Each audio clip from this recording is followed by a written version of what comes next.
উনি স্বপ্নে দেখলেন একটা লাল মোরগ ওনাকে 3টা ঠোকর মেরেছে। মুগীরা ইবনে শুবা রাদিয়াল্লাহু তাআলা আনহুর দাস আবু লুলু আল মাজুসি, এই লোকটা খঞ্জর বানাতে পারত। মুগীরা রাদিয়াল্লাহু তাআলা আনহুর দাস। মুগীরা প্রতিদিন 4 দিরহাম করে চার্জ করত, যেহেতু দাস। সে এসে বিচার দিল, আমিরুল মুমিনিন, মুগীরা আমার থেকে বেশি টাকা চায়, জুলুম করে। ওমর ফারুক বললেন, তাই? তুমি কি কাজ জানো? বলে, আমি খঞ্জর বানাতে জানি। বাড়ি কই? পারস্য। আরে তুমি খঞ্জর বানাতে জানলে তো 4 দিরহাম অনেক কম, সে তো আরো বেশি টাকা নেওয়া দরকার ছিল তোমার থেকে। আবু লুলুর এই কথা পছন্দ হয় নাই। সে কয়, ওমর তুমি সবারে দয়া দেখাও আর আমার ক্ষেত্রে কঠিন নিয়ম বানাইলা, দাঁড়াও এই নিয়ম তোমার আমি দেখাবো। এই রাগে সে বাড়িতে যে একটা খঞ্জর বানালো। খঞ্জর চিনেন? কিছুদিন আগে ওমানের সুলতান কাবুস ইন্তেকাল করেছে, জানেন আপনারা?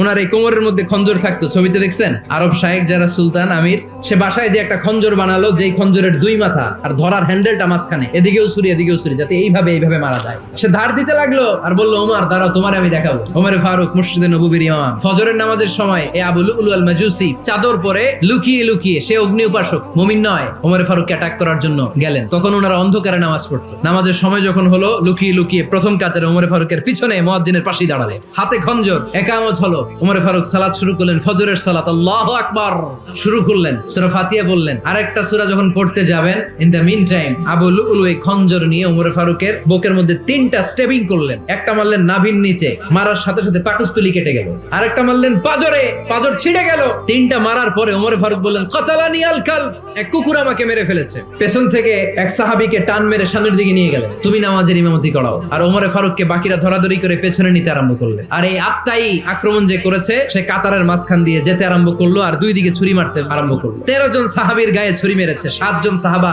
স্পট ডেথ, জায়গায় মৃত্যু। এই ভয়ঙ্কর অবস্থা দেখে এক সাহাবী বুরনুস, এক ধরনের জুব্বা আছে মাথাওয়ালা, অনেকে জ্যাকেট পরছেন না এরকম মাথাওয়ালা, লম্বা জুব্বা আছে, আরবরা শীতে পরে মাথাওয়ালা, এই মাথাওয়ালা জুব্বা বের করে এক সাহাবী জালের মতো তার দিকে উড়ায় মারল। ওই বুরনুসের মধ্যে পেঁচিয়ে আবু লুলু মাটিতে পড়ে গেল আর সুইসাইড করে ফেললো, নিজের বুকে নিজে মেরে আত্মহত্যা।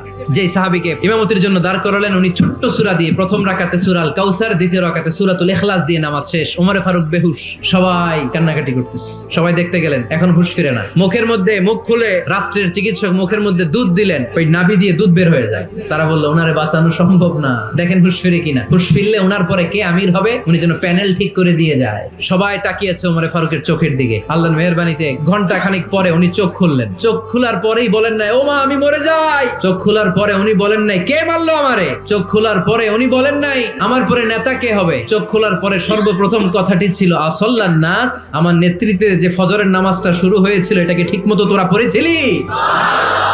This is Omar, our super hero. নেতা অনেকগুলো লাগে না, এরকম নেতা একটাই যথেষ্ট, যে গোটা বিশ্বকে কাঁপায় দিতে পারে। চিল্লায় বলো ঠিক কিনা?